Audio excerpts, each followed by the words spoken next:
दोस्तों, गांव के बाहर एक घना जंगल था जिसके बारे में अजीब अजीब कहानियां प्रचलित थीं।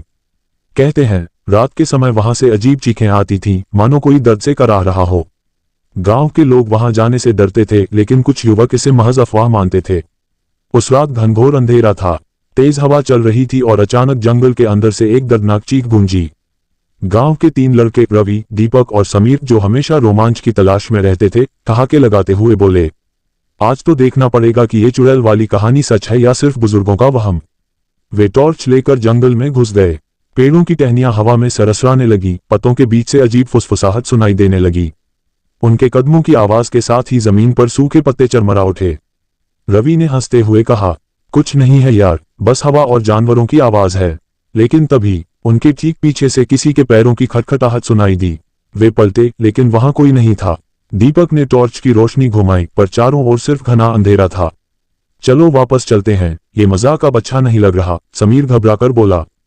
पर तभी एक हल्की सी सरसराहट हुई। झाड़ियों के पीछे कोई छुपा था। तीनों ने टॉर्च उस ओर घुमाई तो झाड़ियों में से एक औरत निकली। लेकिन उसका चेहरा, वो कोई साधारण औरत नहीं थी। उसका चेहरा आधा जला हुआ था, आंखें गहरी काली और बाल बिखरे हुए। उसके होंठ से खून टपक रहा था। और फिर अचानक उसने चीख मारी, इतनी तेज कि पेड़ों पर बैठे पक्षी उड़ गए। तुम लोग यहाँ क्यों आए? तीनों के शरीर में झुरझुरी दौड़ गई।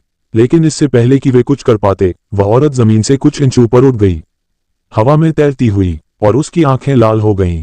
अब तुम लोग जिंदा नहीं बचोगे। Cut to black. अंत में सिर्फ एक चीख सुनाई देती है और स्क्रीन ब्लैक हो जाती है। क्या हुआ उन तीनों लड़कों का? कौन थी वो औरत? क्या ये सच में चुड़ैल थी या कुछ और? अगले एपिसोड में होगा खुलासा। इंतजार कीजिए।